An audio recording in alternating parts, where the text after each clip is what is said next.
At the top tonight, local bars and clubs are preparing to host New Year's Eve celebrations. A reminder here, there is a no refusal weekend in store for this weekend. Also a word of warning tonight from the Texas Alcohol Beverage Commission, or the TABC. Yeah, they'll be out paying visits to establishments that serve alcohol to ensure that, well, folks won't be overindulging. Our Bill Churchwell has details for us tonight from downtown Corpus Christi. The law enforcement agency is known to conduct inspections at bars and restaurants, especially during busy holidays like the approaching New Year's Eve.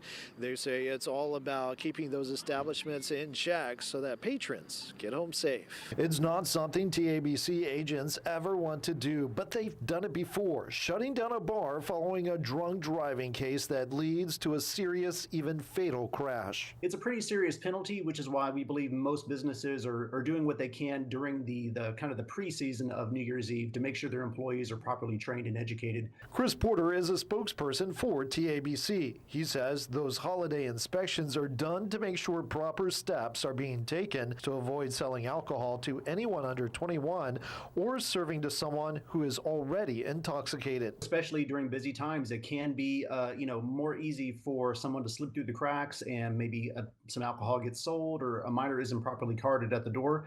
And when that happens, what we want to do at TABC is first and foremost get that bar back into compliance.